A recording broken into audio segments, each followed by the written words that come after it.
नमस्कार दोस्तों, स्वागत है आपका हमारे YouTube channel maths game by S Pandey में। आज मैं आप सबके सामने उपस्थित हूँ क्लास 10 के एग्ज़ामिनी के लिए। इस बार का जो क्लास 10 बैच है वो कोरोना के चलते कुछ ज़्यादा ही प्रभावित हुआ है। वो क्लास 7, 8 से ही कोरोना उनके पढ़ाई के दौरान बाधा बन रही है और इसी बीच उनको मैथ्स का एग्ज़ाम यानी कि बोर्ड का एग्ज़ाम भी देना है।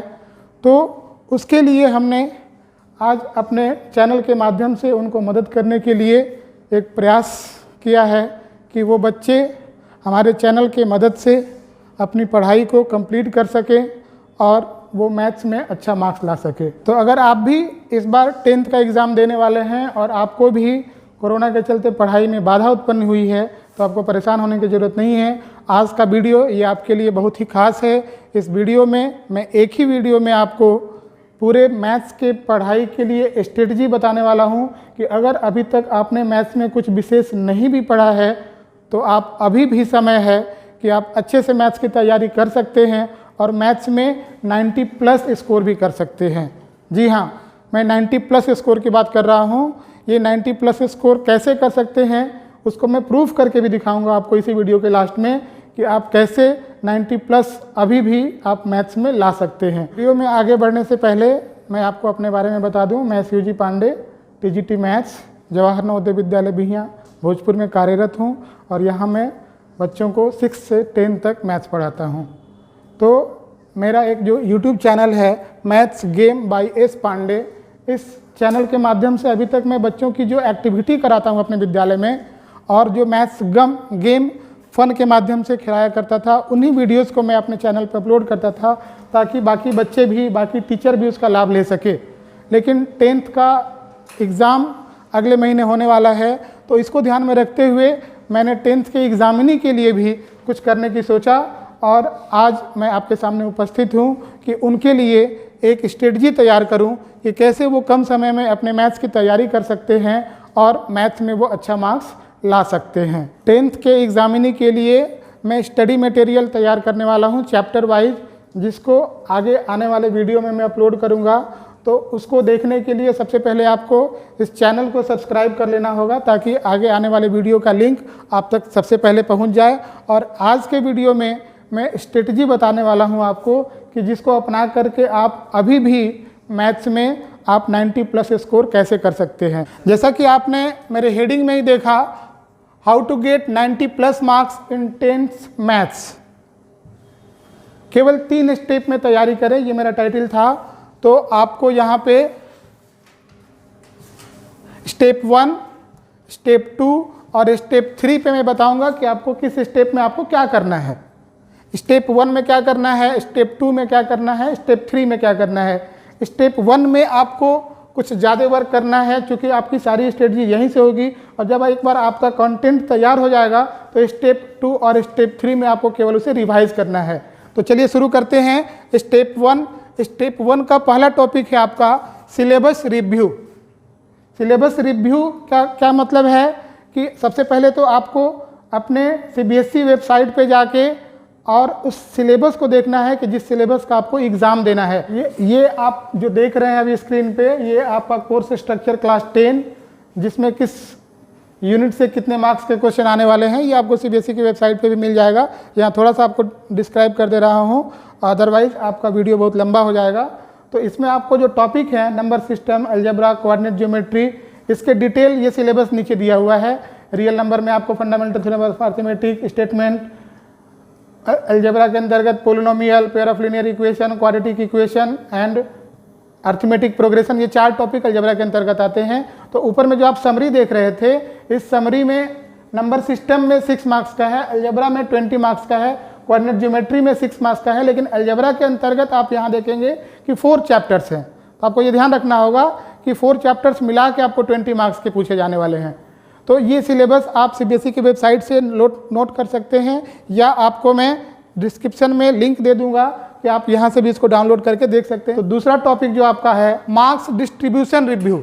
सिलेबस रिव्यू में आपने क्या देखा, सिलेबस रिव्यू में आपको ये देखना है कि आप कौन कौन सा चैप्टर पहले से जानते हैं। सिलेबस रिव्यू मेरा टॉपिक देने का मतलब यहाँ पे ये था कि आप सिलेबस को तो देखें ही, साथ में ये देखें कि आप उसमें से क्या क्या पहले से जानते हैं, किस टॉपिक को आप अच्छे से तैयार कर सकते हैं।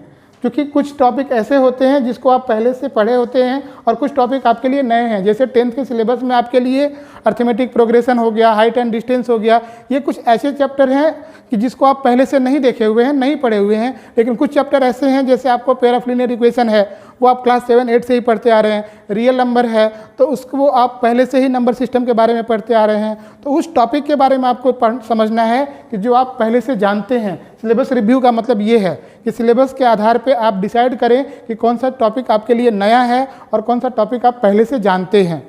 उसके बाद है मार्क्स डिस्ट्रीब्यूशन रिव्यू। ये आपके लिए इंपॉर्टेंट टॉपिक है। इंपॉर्टेंट टॉपिक इसलिए है कि उसमें आप इस एनालिसिस से ये समझ पाएंगे कि हमारा जो एग्ज़ाम होने वाला है उसमें किस टॉपिक का कितना वेटेज है, ताकि हमको उसकी तैयारी पे उतना ही समय देना है। जैसे आप देख रहे हैं नंबर सिस्टम 6 मार्क्स का है, अलजेब्रा आपका 20 मार्क्स का है, कोऑर्डिनेट ज्योमेट्री 6 मार्क्स का है, ज्योमेट्री आपका 15 मार्क्स का है। तो आप यहाँ पे समझ पा रहे हैं कि आपको अलजेब्रा से 20 मार्क्स के क्वेश्चन पूछे जाने हैं। आपको अलजेब्रा में अभी जो हमने बताया कि वो 4 चैप्टर हैं, वो चारों चैप्टर एक तरह से आपको अर्थमेटिक प्रोग्रेशन अगर छोड़ दिया जाए तो आप पोलिनोमियल हो गया, पेयर ऑफ लीनियर इक्वेशन हो गया, ये सारे चैप्टर आप पहले से भी पढ़े हुए हैं। तो उसको आपको रिवाइज करने में बहुत ज़्यादा समय लगने वाला नहीं है। तो आप इस तरीके से आप अलजेब्रा सेक्शन जिसमें 20 मार्क्स आने वाले हैं, इसको थोड़ी सी मेहनत करके, थोड़ी सी तैयारी करके आप इसको कंप्लीट कर सकते हैं। तो मार्क्स डिस्ट्रीब्यूशन रिव्यू का मतलब है कि आप इस एनालिसिस को समझिए कि किस चैप्टर से, किस यूनिट से हमको कितने मार्क्स के क्वेश्चन का आंसर देना है। आपकी स्ट्रेटजी उसी के अनुसार होनी चाहिए कि जिसका जो वेटेज है उसके अनुसार उसको हमें प्रिपेयर करना है।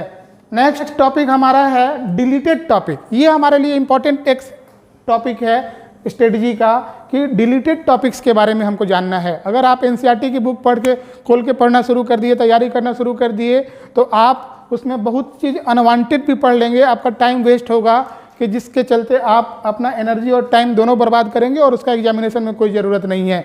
कारण ये है कि कोरोना के चलते सीबीएसई ने पिछली बार भी और इस बार भी आपके 10th क्लास के सिलेबस को रिड्यूस किया था।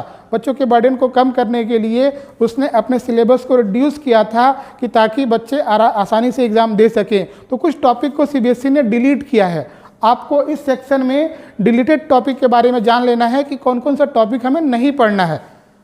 आपको एनसीईआरटी के बुक में वो सारे टॉपिक पहले से भी मिलेंगे और अगर आपको जानकारी नहीं होगी तो आप उन टॉपिक्स को भी पढ़ने लगेंगे। क्लास 10 मैथमेटिक्स में जो डिलीटेड सिलेबस है उसका ये डिटेल है। इसमें आप देख सकते हैं कि टॉपिक वाइज जो है वो कुछ टॉपिक दिए हुए हैं जो डिलीट किया हुआ है। और आपको जो येलो कलर में दिख रहा है, इस येलो कलर में इसका मतलब है नथिंग डिलीटेड। अर्थमेटिक प्रोग्रेशन जो चैप्टर है उसमें नथिंग डिलीटेड, यानी कि पूरा चैप्टर आपको जैसे पहले था वैसा ही पढ़ना है। सम एप्लीकेशन ऑफ ट्रिग्नोमेट्री, ये हाइट एंड डिस्टेंस चैप्टर को कहते हैं, तो इसमें भी नथिंग डिलीटेड। सर्कल जो है वो भी नथिंग डिलीटेड। और कंस्ट्रक्शन जो ग्रीन कलर में है वो फुल चैप्टर डिलीटेड है, यानी कि कंस्ट्रक्शन चैप्टर आपको बिल्कुल नहीं पढ़ना है।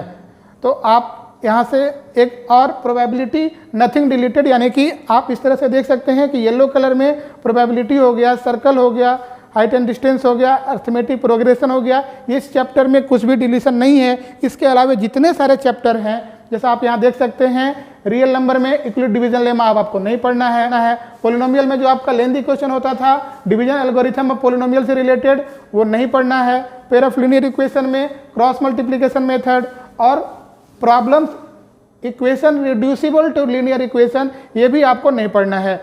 ये आपके लिए सबसे डिफिकल्ट होता था पहले कि जो एक्सरसाइज लास्ट में था रिड्यूसिबल टू लीनियर इक्वेशन, ये आपको अब नहीं पढ़ना है।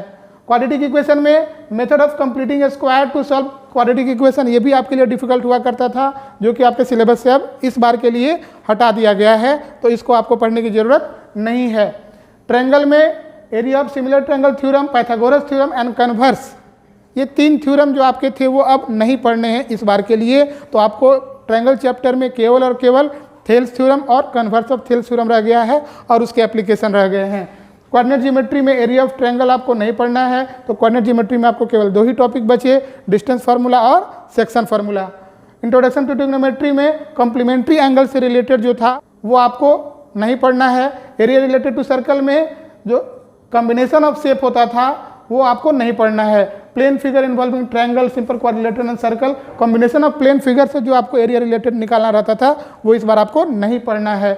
और स्टैटिस्टिक्स में कॉम्युलेटिव फ्रीक्वेंसी ग्राफ यानी कि ओगी बनाने आपको नहीं पढ़ना है, आपको केवल mean, median, mode of group data पढ़ना है। तो आप देख सकते हैं कि इस तरह से बहुत सारे टॉपिक ऐसे हैं जो आपको नहीं पढ़ने हैं। तो आप अपने एग्जामिनेशन पॉइंट ऑफ व्यू से अभी फिलहाल के लिए उस टॉपिक को छोड़ देंगे, जो आपको पढ़ना है उसी पे फोकस करेंगे।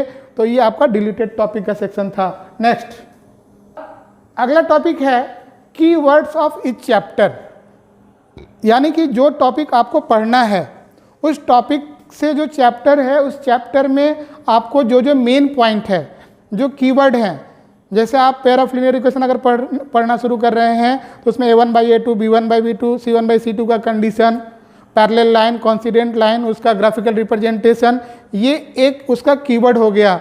इंट्रोडक्शन टू ट्रिग्नोमेट्री अगर आप पढ़ रहे हैं तो उसमें साइन थीटा कॉस थीटा का फॉर्मूला हो गया। ये सब जो हर चैप्टर में आपको थोड़े बहुत कीवर्ड मिलेंगे जो कि मेन उसी पे सारा चैप्टर बेस्ड है।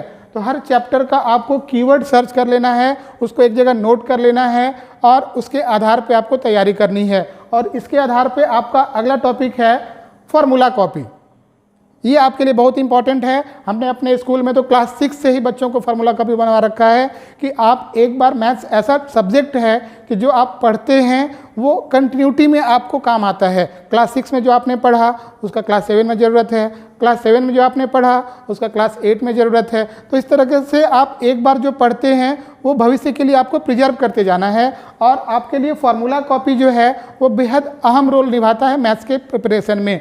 तो आप अगर अभी तक नहीं तैयार कर पाए हैं तो आप अभी से भी आप फार्मूला कॉपी प्रिपेयर कर लीजिए। आप क्लास 6 से लेकर के अभी तक का तो मत करिए क्योंकि आपका एग्ज़ाम नज़दीक है, लेकिन अपने एग्जामिनेशन पॉइंट ऑफ व्यू से जिसकी चर्चा हमने अभी पिछले टॉपिक में की, कीवर्ड्स ऑफ इस चैप्टर में, यानी हर चैप्टर का अलग अलग जो आप एक पेज पे तैयार करेंगे उसमें कीवर्ड तो तैयार करें ही, साथ साथ जो भी फार्मूला यूज हो रहा है, जो डिफिनीशन यूज हो रहा है, जैसे कि आपका थेल्स थ्योरम है तो थेल्स थ्योरम का जो स्टेटमेंट है वो स्टेटमेंट आपको हूबहू एग्जाम में लिखना होता है। अगर आपका क्वेश्चन इस तरह से आ गया कि state and prove Thales theorem, तो इस तरह का जो आपको स्टेटमेंट है, डिफिनीशन है और जो फार्मूले हैं वो आपको बहुत ज़्यादा नहीं होगा कि आपको हर चैप्टर का 1 पेज या 2 पेज में आपका फार्मूला, डिफिनीशन, कीवर्ड सारे आ जाएंगे। तो आपको जितने भी चैप्टर अपने सिलेबस में पढ़ने हैं मुश्किल से 15 से 20 पेज में आपका सारा डॉक्यूमेंट्स तैयार हो जाएगा। लेकिन ये इतने काम का चीज़ होगा कि आप चलते फिरते, घूमते, बैठते, उठते, सोते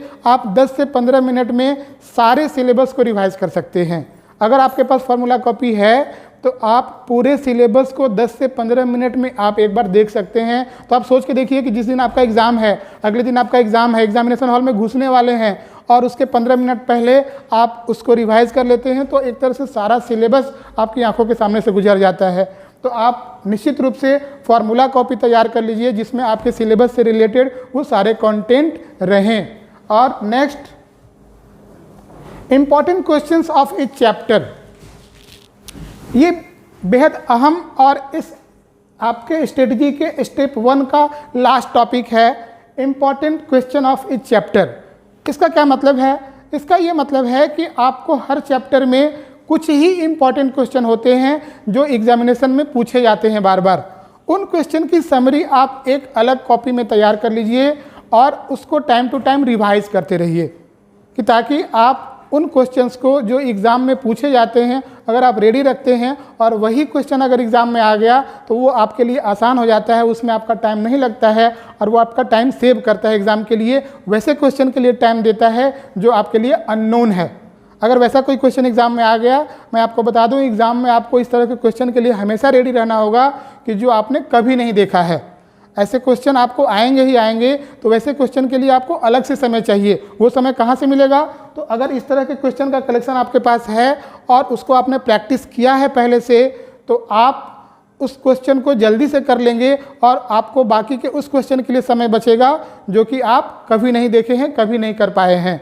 तो आपको मैं इस तरह के क्वेश्चन का एनालिसिस आपको प्रोवाइड करने वाला हूं। जैसा कि वीडियो के स्टार्टिंग में ही हमने कहा कि मैं कुछ स्टडी मटेरियल दूंगा, तो हर चैप्टर का जो इंपॉर्टेंट क्वेश्चन है, क्योंकि इस वीडियो में मैं इसलिए नहीं दे पाऊंगा कि ये वीडियो काफ़ी लंबा हो जाए, तो ये वीडियो केवल आपके स्ट्रेटजी के लिए है कि आपको कैसे तैयारी करनी है। इसमें से बहुत सारा पॉइंट जो है कुछ बच्चे हो सकता है पहले से किए भी हों, तो जो बच्चे आप यहाँ तक कर लिए हैं उसके लिए काम आसान है। जो काम आप नहीं किए हैं वो आज से ही शुरू कर दीजिए, ताकि आपकी परीक्षा बहुत नज़दीक है और वो काम आप जल्दी से जल्दी करके अगले स्टेप 2 और स्टेप 3 के लिए आप अपना समय बचा के रखें, ताकि वो भी काम आपका समय रहते पूरा हो सके। तो इम्पॉर्टेंट क्वेश्चन में आपको किस तरह के क्वेश्चन चाहिए, कौन से चैप्टर का क्वेश्चन पहले चाहिए, आप उसके लिए हमें कमेंट बॉक्स में भेज सकते हैं कि सर इस चैप्टर का पहले आप हमको स्टडी मटेरियल दे दीजिए, बाकी चैप्टर का मेरे पास है। यहाँ तक कि अगर आप मेरे से और भी किसी तरह का मदद चाहते हैं, जैसे मान लीजिए अगर कोई क्वेश्चन आपसे नहीं बन रहा है, आप उस क्वेश्चन का फ़ोटो खींच के कमेंट बॉक्स में आप दे सकते हैं। अगर वो क्वेश्चन एनसीईआरटी का है तो पेज नंबर और क्वेश्चन नंबर लिख के केवल आप कमेंट कर dीजिए, मैं आपको उसका आंसर प्रोवाइड कर दूंगा। अगर वो क्वेश्चन मुझे ज़्यादा इंपॉर्टेंट लगा तो उस तरह के 2-4 क्वेश्चन को अलग से एक वीडियो बना के ही आपके लिए सबमिट कर दूंगा। तो आप हमसे जितना भी मदद हो सकता है एग्ज़ाम से पहले आप ले सकते हैं। आप कमेंट कर सकते हैं कि इस चैप्टर का हमें स्टडी मटेरियल पहले चाहिए, इस क्वेश्चन का आंसर चाहिए। आपको वो उस क्वेश्चन का आंसर, उस चैप्टर का स्टडी मटेरियल आपको यूट्यूब पे वीडियो के रूप में या कमेंट के रिप्लाई के रूप में निश्चित रूप से मिल जाएगा। तो इस तरह से आप इंपॉर्टेंट क्वेश्चन अगर तैयार कर लेते हैं तो आपके स्टेप 1 की स्ट्रेटजी तैयार हो जाती है, यानी आपका स्टडी मटेरियल रेडी हो गया। अब हमको करना क्या है, अब हमको स्टेप 2 और स्टेप 3 के लिए जाना है कि स्टेप 2 में हमें क्या करना है कि जब आपका स्टडी मटेरियल तैयार हो गया, अब आपको क्या करना है, परीक्षा की तैयारी करनी है। कैसे करनी है, तो स्टेप 2 में आपको solve the question chapter wise from previous year question paper. अब इसका क्या मतलब है कि आपको तैयारी 2 तरीके से करनी है। ये जो स्टेप 2 और स्टेप 3 ये दोनों ही स्टेप परीक्षा की तैयारी से रिलेटेड है, लेकिन अलग अलग तरीके से। ये मैं क्लास में प्रिस्क्राइब करता हूँ और यहाँ तक बताता हूँ कि मैं खुद भी यहाँ तक कि जितनी भी पढ़ाई हमने की है वो इन्हीं दोनों तरीके से की है। ये तो खैर सब लोग करते हैं, लेकिन जो ये स्टेप 2 और स्टेप 3 है ये मैंने खुद अपने पे भी आजमाया है और मैं क्लास में अपने बच्चों को भी बताता हूँ कि solve the question chapter wise from previous year question paper. Chapter wise का मतलब क्या है कि आप किसी एक चैप्टर को पहले शुरू करिए। जैसे आप रियल नंबर शुरू कर रहे हैं तो रियल नंबर के प्रीवियस ईयर क्वेश्चन पेपर में आपके पास 10 साल का प्रीवियस ईयर क्वेश्चन बैंक होना चाहिए। उस 10 साल के क्वेश्चन पेपर में पिछले 10 साल में रियल नंबर चैप्टर से ओनली जितने क्वेश्चन आए हैं उन क्वेश्चंस को आप सॉल्व करते जाइए। आपको उस समय बाकी के क्वेश्चन को देखना भी नहीं है कि उस क्वेश्चन पेपर में बाकी कौन से क्वेश्चन आए थे, वो हमें बन रहा है नहीं बन रहा है, फिलहाल आपको वो नहीं देखना है। आपको केवल रियल नंबर के क्वेश्चन को देखना है, वो चाहे 1 मार्क्स का हो, चाहे 2 मार्क्स का हो, चाहे 4 मार्क्स का हो। अगर उन 10 साल के क्वेश्चन में रियल नंबर के क्वेश्चन को आप अगर बना लेते हैं तो ये मान लीजिए कि आने वाला जो क्वेश्चन होगा उसको भी आप निश्चित रूप से बना लेंगे। क्लास 11 में आपको एक चैप्टर है मैथमेटिकल इंडक्शन, वो यही कहता है कि अगर n बराबर 1 के लिए सही है, 2 के लिए सही है और n बराबर k के लिए सही है तो अगले के लिए भी निश्चित रूप से वो सही होगा। ये आपको मैं इसलिए बता रहा हूँ कि 10 साल का जो प्रीवियस ईयर का क्वेश्चन है वो भी तो कहीं ना कहीं कुछ पूछा हुआ ये क्वेश्चन है, वो भी तो एग्जाम में ही आया था और जिसको आप सॉल्व कर ले रहे हैं। तो अगला आने वाला जो क्वेश्चन होगा उसको भी आप निश्चित रूप से सॉल्व कर लेंगे। यहाँ एक चीज़ मैं आपको जोड़ना चाहूँगा कि आप ये जो प्रीवियस ईयर क्वेश्चन पेपर है इसको सॉल्व करेंगे, सैम्पल पेपर को नहीं। क्योंकि मार्केट में इतने सारे सैम्पल पेपर हैं, इतने ब्रांड के सैम्पल पेपर आते हैं और वो अपने ब्रांड वैल्यू के चक्कर में क्वेश्चन पेपर का लेवल बहुत टफ कर देते हैं। तो उसके चक्कर में बच्चा क्या होता है कि वो नर्वस हो जाता है कि हमसे ये क्वेश्चन नहीं बन पाया, जबकि उस क्वेश्चन का 10th के बोर्ड लेवल से कोई लेना देना नहीं रहता है। आपको 10th लेवल में जो क्वेश्चन पूछे जाने रहते हैं उस लेवल का वो क्वेश्चन नहीं है जो आपसे नहीं बना, लेकिन थोड़ी देर के लिए आप नर्वस हो जाते हैं। तो इसलिए मैं बार बार कह रहा हूं कि आपको प्रीवियस ईयर क्वेश्चन वो तो गारंटेड है ना कि एग्जाम में पूछा हुआ क्वेश्चन है, तो आप उस क्वेश्चन को चेक करके उस क्वेश्चन को बना के अपना लेवल चेक करिए कि हमसे बन रहा है कि नहीं, न कि सैम्पल पेपर के क्वेश्चन को। सैम्पल पेपर के क्वेश्चन का लेवल अपना ब्रांड के चक्कर में वो लेवल हाई कर देता है, 2-4 इधर उधर का उटपटांग क्वेश्चन, टफ लेवल क्वेश्चन उसमें डाल देता है और बच्चा उसमें नर्वस कर जाता है। तो मैं आपको बता दूं, एग्जामिनेशन से पहले नर्वसनेस बिल्कुल उचित नहीं है। आप अगर नर्वस हो जाएंगे तो आने वाला क्वेश्चन जो आपको आ रहा है वो भी आप नहीं कर पाएंगे। तो इसके लिए ज़रूरी है कि आप उन सब के चक्कर में ना पड़े, आप तैयारी के लिए रखिए, कोई दिक्कत नहीं है कि आप स्टडी मटेरियल के रूप में आप जितने सारे आपको सैम्पल पेपर रखे हैं वो रखिए, तैयारी करिए। लेकिन अगर उसमें कहीं ऐसा कोई क्वेश्चन है जो आपसे नहीं बन रहा है, जिसका लेवल हाई है, तो आपको अभी फ़िलहाल के लिए उससे नर्वस होने की ज़रूरत नहीं है। अगर वो पिछले 10-12 साल के क्वेश्चन पेपर में है तब तो आप परेशान होइए, तब आप मुझको कमेंट करिए, मैं आपको उसका आंसर दे दूंगा। लेकिन अगर आप प्रीवियस ईयर के क्वेश्चन पेपर में उसको नहीं देखते हैं तो आप उसके लिए परेशान नहीं होइए, उस क्वेश्चन का आपके एग्जामिनेशन लेवल से कोई लेना देना नहीं है, ठीक है। तो अब मैं आपको आगे बताऊं कि आपको क्या करना था इसमें, कि चैप्टर वाइज, जैसे हमने रियल नंबर का एग्जाम्पल लिया, अगर रियल नंबर के सारे क्वेश्चन आप कर लिए तो फिर आप अगले चैप्टर पे चलिए। अब फिर से अगेन वही प्रोसेस अपनाइए कि pair of linear equation chapter या पोलिनोमियल चैप्टर या अर्थमेटिक प्रोग्रेशन चैप्टर, एक एक चैप्टर करके आप प्रीवियस ईयर के सारे क्वेश्चन को सॉल्व करते जाइए एक साथ, एक चैप्टर का केवल, चाहे वो 1 मार्क्स का क्वेश्चन हो, चाहे 2 मार्क्स का क्वेश्चन हो, चाहे 4 मार्क्स का क्वेश्चन हो। लेकिन जब आप एक चैप्टर का क्वेश्चन देख रहे हैं तो सारे साल के आप उसी चैप्टर के क्वेश्चन को देखेंगे, दूसरा कोई क्वेश्चन नहीं, और इस तरह से आपका चैप्टर वाइज रिवीजन कंप्लीट होता है। अब आते हैं तीसरे स्टेप और आखिरी स्टेप पे।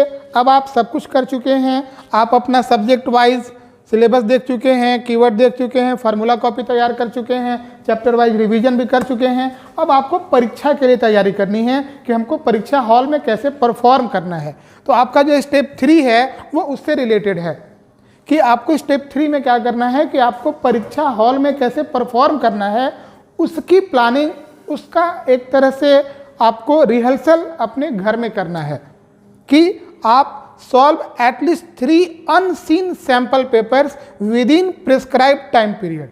मतलब क्या है कि आपको कम से कम 3 सैंपल पेपर सॉल्व करने हैं उसी टाइम इंटरवल में जितना कि आपको एग्जामिनेशन हॉल में मिलने वाला है। यानी आप एग्जामिनेशन का जो सारा माहौल है वो अपने घर में क्रिएट करके रखेंगे, यानी वो सारा चीज़ फील करेंगे जो आपको एग्जामिनेशन हॉल में फील करने को मिलने वाला है।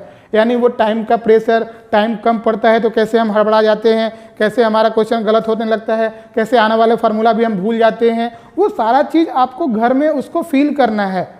अगर उस चीज़ को आप फील नहीं करते हैं, कैजुअल वे में लेते हैं, तो इस तरह से 3 या 5 भी 10 भी सैंपल पेपर बना लीजिए, उससे कोई फ़र्क नहीं पड़ने वाला है।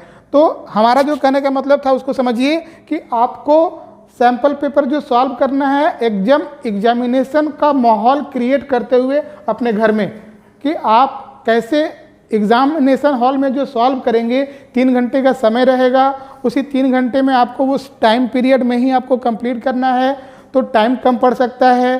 तो उस तरह की फीलिंग को आपको अपने घर में देखना है। ऐसा नहीं कि घर में बैठे हैं तो चलो 2 घंटा हो गया घूम के आते हैं, 1 घंटा बाद में कर लेंगे। तो 1 घंटा जो बाद में कर लेंगे तो उसमें आप रिलैक्स हो गए, थोड़ा थके थे वो थकान कम हो गई, आप फ्रेश होके आ गए। एग्जामिनेशन हॉल में वो आपको फ्रेशनेस मिलने वाली नहीं है, आपको लगातार बैठना है।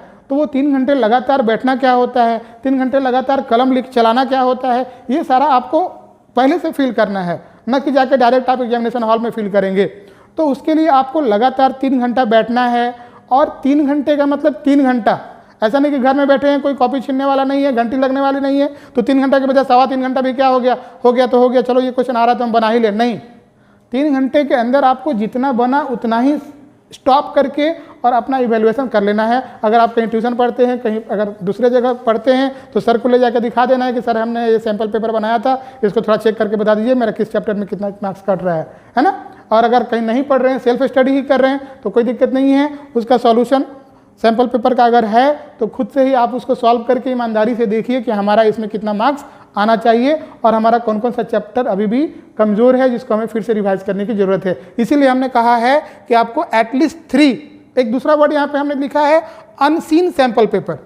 ये अनसीन सैम्पल पेपर का मतलब क्या है कि आप उस सैम्पल पेपर को नहीं लेंगे कि जिसको आप पहले से बना चुके हैं। जैसे आप स्टेप 2 में भी कुछ क्वेश्चन को आप सॉल्व किए थे प्रीवियस ईयर क्वेश्चन में, उसमें कई सारे सैम्पल पेपर को आप सॉल्व किए रहेंगे, प्रीवियस ईयर क्वेश्चन को सॉल्व किए रहेंगे, तो उन सारे पेपर को आपको इस स्टेप 3 के लिए नहीं रखना है। आपको पहले ही डिसाइड कर लेना है कि स्टेप 3 में हमें किन सैम्पल पेपर को सॉल्व करना है। उस सैम्पल पेपर को आप प्रिजर्व करके रखेंगे, आप उसको अनसीन रखेंगे, यानी कभी नहीं देखेंगे। वो आपके लिए पेपर बिल्कुल नया होने वाला है और नया रहना चाहिए। जैसे कि आपका एग्जामिनेशन पेपर जो होता है वो नया रहता है, उसको आप पहले से नहीं देखे रहते हैं। तो उसी तरह से आपका जो स्टेप 3 के लिए 3 सैम्पल पेपर होगा जिसको आप सॉल्व करने वाले हैं, वो बिल्कुल नया रहना चाहिए, वो उसको आप पहले से देखे हुए नहीं रहना चाहिए। क्वेश्चन उसका देखा हुआ हो सकता है, क्योंकि आप कई सारे सैम्पल पेपर जो बनाते हैं रिपीटेड क्वेश्चन होते हैं, तो उसमें से क्वेश्चन देखा हुआ होगा, उससे कोई दिक्कत नहीं है। लेकिन पूरा का पूरा सैम्पल पेपर जो है वो अनसीन रहना चाहिए, जिसको आपने पहले कभी नहीं देखा है। तो अगर उस तरह के सैम्पल पेपर को 3 घंटे के टाइम पीरियड में बना पाते हैं और उसमें जो आपका मार्क्स आता है वो मान के चलिए कि वही आपका मार्क्स रहेगा। और एग्जामिनेशन के बाद आप पाएंगे कि जो आपने घर में ईमानदारी से एग्ज़ाम दिया था उससे 2-4 नंबर आपको सीबीएसई के एग्ज़ाम में ज़्यादा ही आएगा, कम नहीं आएगा। ये मैं अपने अनुभव के आधार पर बता रहा हूँ, जो अपने स्कूल में मैं बच्चों को कराता हूँ। यहाँ पे अपना जो अनसीन सैम्पल पेपर का एग्ज़ाम लेता हूँ और उसमें जो बच्चे जिस तरह का परफॉर्म करते हैं, सीबीएसई के बोर्ड एग्ज़ाम के बाद भी उनका रिजल्ट लगभग उसी तरह का रहता है। ठीक है, तो ये आपका स्टेप 1, स्टेप 2, स्टेप 3 था। उम्मीद है कि आप इन इंस्ट्रक्शंस को फॉलो करेंगे और इसका लाभ लेते हुए आपका एग्ज़ाम बिल्कुल अच्छा होगा। अब अंत में जो मैंने वीडियो के प्रारंभ में आपको बताया था कि आपको 90+ मार्क्स आएंगे, ये मैं दावा कर रहा हूँ और वीडियो के अंत में आपको बताऊँगा कि वो कैसे आएंगे। तो ये सीबीएसई का नॉर्म्स है, मैं नहीं कह रहा हूँ, इसको मैं आपको यहाँ दिखा दूँगा कि कैसे वो आप 90 मार्क्स ला सकते हैं। एक सेकेंड। सीबीएसई के वेबसाइट से डाउनलोड किया हुआ पीडीएफ है, जिसमें आपको हमने दिखाया शुरू में मार्क्स डिस्ट्रीब्यूशन, सिलेबस, और उसी पीडीएफ में आप इसको सीबीएसई के वेबसाइट से डाउनलोड करके देख सकते हैं। ये मेरा खुद का बनाया हुआ नहीं है कि उसमें आपका ये सिलेबस था, उसके ऊपर में स्प्लिट अप था और उसी के नीचे में ये लिखा हुआ है mathematics standard question paper design. इस डिज़ाइन में आप यहाँ देखेंगे कि रिमेंबरिंग और अंडरस्टैंडिंग, यानी जो इस कैटेगरी के क्वेश्चन में कौन से क्वेश्चन आते हैं, जो रिमेंबरिंग और अंडरस्टैंडिंग का मतलब जो याद करने वाले और बिल्कुल ईजी लेवल के क्वेश्चन जो होते हैं, उस तरह के क्वेश्चन का मार्क्स है आपका 43% है 54। यानी वो क्वेश्चन है जिसको बिलो एवरेज बच्चा जो मैथ्स बिल्कुल नहीं समझ पाता है, थोड़ा बहुत केवल ध्यान देता है, वो भी 54 मार्क्स, वो भी स्टैंडर्ड वाले में। अभी आपको मैं बेसिक का भी दिखा दूंगा। 54 मार्क्स और अप्लाइंग जिसमें थोड़ा बहुत अप्लाई किया हुआ है वो 24%। तो आप इसको ऐड करके देख सकते हैं कि 78% तो आपको केवल इन्हीं 2 सेक्शन से हैं। मात्र जो है 22% क्वेश्चन ही आपको डिफ़िकल्ट की कैटेगरी में रहने वाले हैं, वो भी स्टैंडर्ड पेपर में।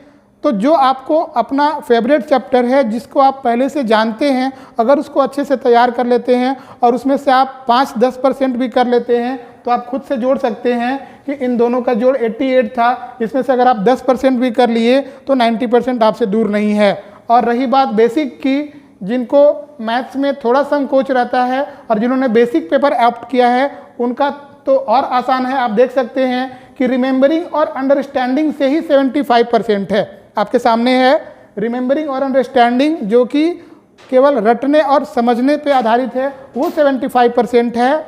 और अप्लाइंग से 15%, जिसको थोड़ा सा अप्लाई करके रखना है।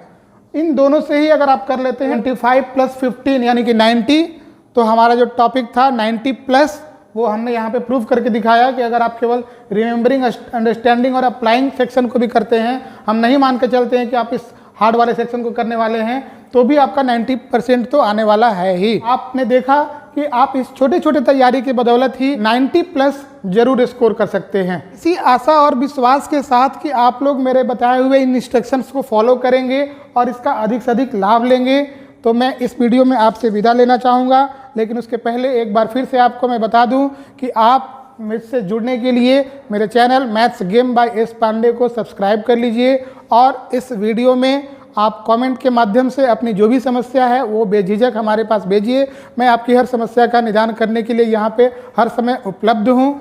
तो आपको ढेर सारी शुभकामनाओं के साथ कि आपका एग्ज़ाम, आपका प्रिपरेशन अच्छा हो, इसी शुभकामनाओं के साथ धन्यवाद।